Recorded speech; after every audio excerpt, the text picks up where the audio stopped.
102.1 The One. Always the sure bet. And a good morning to you all, and welcome to the starting lineup. Delighted to have you with us on an absolutely beautiful March Monday in the Ozarks. Ned Reynolds joined by Scott Purrier. And Art Haynes will be with us a little bit later on for the next 2 hours. We're right here talking sports and whatever like to hear from you. Now, this is both the phone and the text line. They're all the same, 417-447-1021. You can either talk to us live on the air if you choose, or if you would prefer, text on that number as well. Starting lineup is brought to you by Play It Again Sports, Fremont Shopping Center, Battlefield and Fremont Springfield. Hey, trade in, you win. Swing Right Golf on South Campbell, a little bit north of Nixa. Marshfield Chevrolet at I-44, that's the I-44 exit, and a couple of left turns, and you've made it to Marshfield Chevrolet. And Citizens Bank of Rogersville with 2 locations. One is adjacent to Highland Springs, and the other is in Rogersville itself. Big weekend of activity. A lot of fun stuff to talk about. Of course, it only gets more fun from here with conference tournaments for the guys this week, and March Madness right around the corner. The high schools in the definitely in the state playoffs now. Even the large schools, small schools head to Columbia. Lots to get to. But before we do, did you see the finish of the Los Angeles Marathon? I must admit I did not know. An American named Nathan Martin. And again, 26.2 miles, is that right? 26.2. Wins by 0.01 of a second, 1/100th of a second. In a marathon? In a marathon. He catches this Kenyan runner literally at the finish line banner. And the Kenyan has no idea he's coming. And this guy's closing, and he's really closing, and gets him at the banner. Now, let me interrupt. Yeah. Was there a big crowd, a big gallery there to cheer? There was. I don't think there was probably a lot of Kenyans in the crowd there. I think so. They're all and the Kenyan didn't realize what the cheering was. No. So I'm thinking I'm going to invent some kind of a headband mirror for marathon runners. Mirror, yeah, that you can see what's coming up behind you, because I guarantee you the Americans there were going, I'm not saying anything. I'm not telling him. I'm not raising my eyeballs big or anything to indicate this guy's coming. What was the difference again? What time? 1/100th of a second in a 26.2-mile marathon. Now, were you watching it? No, I just saw the highlights. Can you tell a difference as they cross the finish line? Oh, yeah. I mean, because the Kenyan kind of reaches out with his hands to grab the banner, and the banner's not really there because the other guy just went through it. And so, yeah, but just bizarre that a race that long would come down to a guy at that the never wire. happens in a marathon. Yeah. So anyway, it's out there on social media. The guy's name was Nathan Martin, if you want to search, but pretty phenomenal thing there. So lots to talk about. We bring you our starting 5, brought to you by Travis Bell of Travis Bell Home Loans and USA Mortgage. Do you have a new home that you've picked out? Your wife says, we're moving there, and you got to figure out how to pay for it. You can call Travis Bell and his team at USA Mortgage, Travis Bell Home Loans. .com. They will have the best rates. They will have the smoothest transaction and process for you, all with Travis Bell and his team. They've been doing it for more than 25 years. They know what they're doing. Give Travis Bell and his team a call at 417-818-5057 or visit travisbellhomeloans.com. It's postseason basketball time, and both the Bears and Lady Bears are headed to Huntsville, Alabama for the Conference USA tournament. Not exactly rolling in on victories on Saturday, but nonetheless, they're in. Neither one of them goes in with a victory, which is, in all honesty, very surprising to me. Middle Tennessee State was the opponent for both teams at different locales. Men's game, boy, the Bears just simply could not buy a key shot. And this is puzzling to me because the night before, the game before, they shot 50%. This time they're 42%, could not hit anything from three-point distance of perimeter. Now, I don't mean that literally because they did have some, but it just simply was not a game in which their offense was clicking, and it cost them. It cost them to a Middle Tennessee State team, which they are going to play probably again somewhere along the line. I know the Lady Bears will, but the first-round opponent for the Bears will be Florida International, and that's, correct me, is it 5:30 tomorrow? Is that when they play? 5:30. 5:30 Central. Opening game of the tournament tomorrow. And Central Time, 5:30. Mm-hmm. Yeah. So it is the very first game in the Conference USA tournament in Huntsville, Alabama, and the Bears will play again. All right, now, you've seen them play all year long, as have I. Assess their chances. Well, if they'd had 5 guys play as hard as Big Mike did Saturday, they'd have won the game. He had 20 points. Yeah, he was out there trying his hardest, 20 points, 11 boards, another double-double in his final home game as a Bear. Didn't really have the energy, it seemed like, around him to match because he played his butt off, as he does pretty much every time you see him go out. But just wasn't enough. They fall 75-63. Finished 8-12 in the conference, 8th loss in their last 9 games, 14-17 overall now. And I had said last week that I thought they could. I mean, Konzo said in his post game, he says, "I think we have the best inside-out combo in Conference USA." Well, okay, then you need to win some of these games with that inside-out combo because it sounds good and it looks good on paper, but you need to kind of go get it done. And so they go there as the 9 seed. As Ned mentioned, take on number 8 seed Florida International. They are 15-16, and then they finished 8-12 in the league as well. So was that a split with the Bears? I believe so. Yeah, I think the Bears won here, and then and then Jacksonville State, the 7 seed, takes on New Mexico State, the 10 seed, in the nightcap on Tuesday. Wanted to mention that New Mexico State. Actually, it wasn't New Mexico. It was UTEP. Did you see the deal with the fan? I did. The fan. Now, there were no physical contact, nothing like that, but they're shaking hands, and this guy evidently shouting some incendiary remarks. He was a Texas El Paso fan at the New Mexico State people, and it developed into some acrimony. First of all, if you're that worked up over a UTEP game, wow.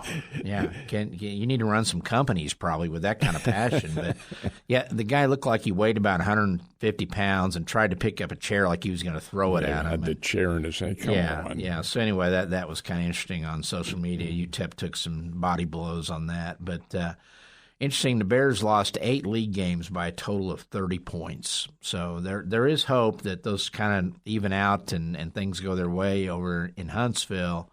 But this is your last chance to show. But, Scott, for things to go their way, they're going to have to play as a unit. Mm-hmm. And I'm not sure that has been the case. There's always seems to be something that's and I don't want to say declining, but it's just not coming to the fore in these games. This time it was the offense. When it's the offense, then the defense, or some bad passes. Something, they just have to come together and play as a team. By the way, our lineup today, 7:30, Chris Parker of the Ozone joins us as we talk a lot of high school basketball in that segment. And then 8 o'clock, Dustin Larson, the Stratford girls coach. They play tonight. They got a big win in the district championship game out at Rogersville on Friday night, but suffered a big loss as well. So we'll talk to Coach Larson coming up at 8 o'clock. And then we're open from that point on. So your calls, your texts, we'll get to those, your thoughts on the weekend and what lies ahead, all coming up in the second hour.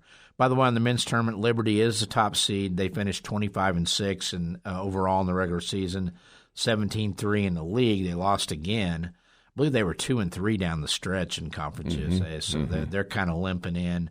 Sam Houston is the number 2 seed. They were 21-10 overall, 13-7. So the way the tournament's set up, the Bears play Tuesday night, and then Liberty and Sam Houston State jump in and play the winners on Wednesday. Then they play the other quarterfinals on Thursday, while Liberty and Sam Houston, if they win, get the day off, being the 1 and 2 seeds. And then semifinals on Friday. The Friday semis on the guys are 11:30 and 2 during the day. And then the championship game is at 7:30 Saturday night, so CBS Sports Network can carry that. So that's your lineup, Huntsville, Alabama, new league, new venue. I believe this is their 3rd time there at that arena, I think, for the conference tournament. So yes, it is. Yeah, and so we'll keep an eye on that. And when they said Huntsville, I thought maybe they're playing at Alabama A&M, and I thought, heavens no, it couldn't possibly be. And it is not. It's a civic arena that they have in Huntsville. Now, how about the Lady Bears? Lady Bears closed with an 86-75 loss at Middle Tennessee State, dropped them all the way down to the number 6 seed in the Conference USA tournament, and they will play each other again on Thursday. Same teams. Same teams. They go at it, 2 o'clock game, Missouri State, the 6 seed 19-12, Middle Tennessee, the 3 seed at 16-4. That's their league record. We'll get their overall record.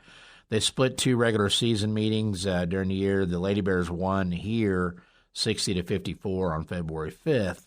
So it should be a good matchup there. Again, that tournament opens on Tuesday with your 7-10, 8-9 games in that field. La Tech is the overall top seed. They were the regular season champion, Florida International, the number 2 seed. Again, they play on Wednesday against the winners of the Tuesday games, and then the Lady Bears finish up the quarterfinals. Scott, did you see the scoring breakdown in the Lady Bears game with Middle Tennessee? There were two players on the Middle Tennessee State team who combined for 60.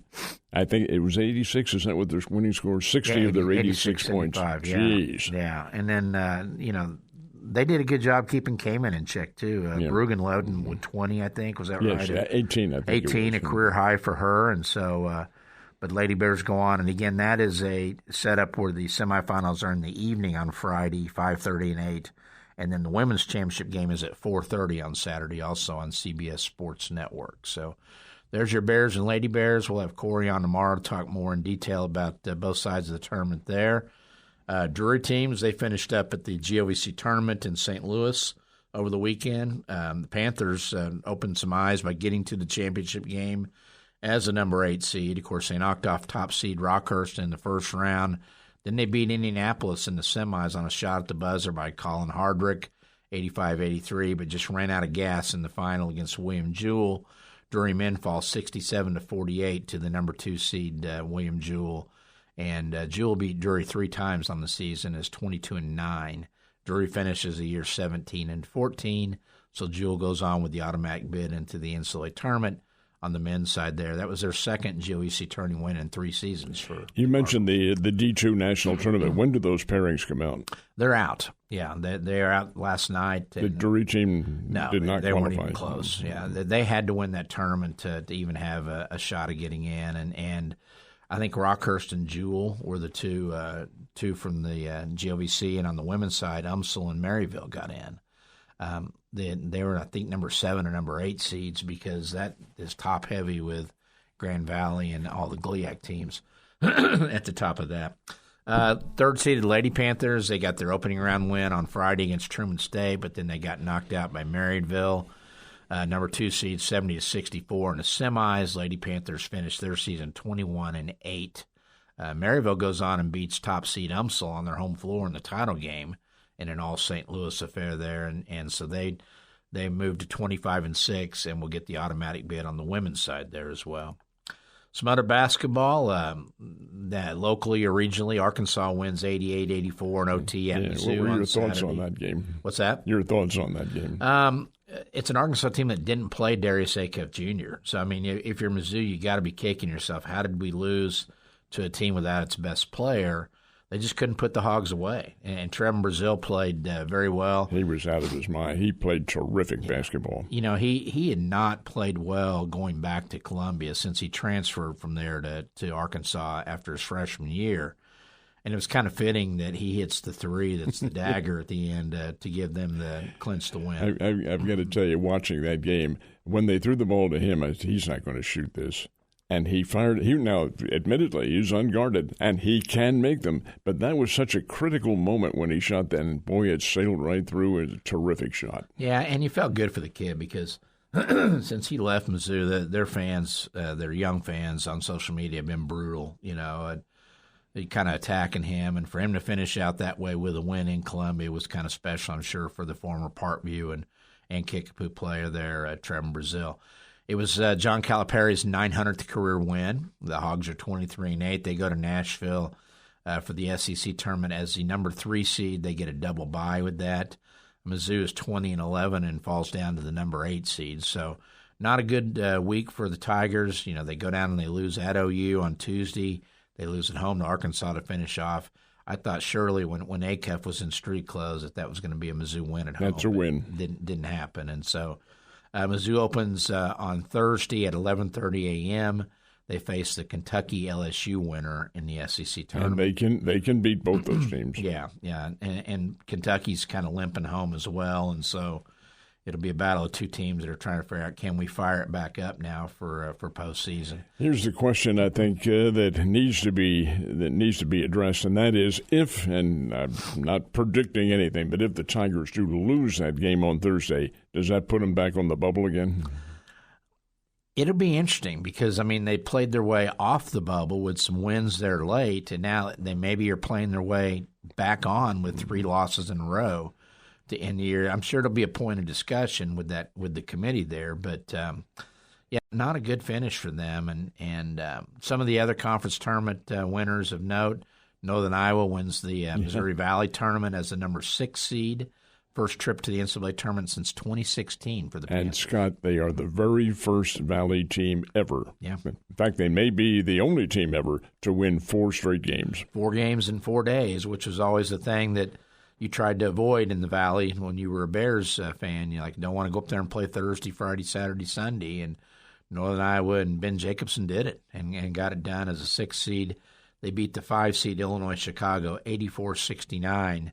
In the championship final. Boy, Belmont laid an egg up there. Boy, the first round, they get beat by 179 or something like 179, I think the score was. I think I was driving and listening to the Wiesen guys on that, about the time that ended, and they said, boy, just imagine you work so hard from October to early March, and it all comes crashing down in one bad day in St. Louis in the Arch Madness tournament because – that was, even though it's a 1-bid league, and that was Belmont's only chance to get in, and they laid a giant egg in the and the 6th seed, the 6th seed who has to win 4 games in 4 days will be the one that represents the Valley in the NCAA. I do think Belmont will get NIT though. Well, in fact, I think they're guaranteed of it. Yeah, and then you look at the women's tournaments. Texas beats South Carolina like a drum, 78-61 to win the SEC tournament title.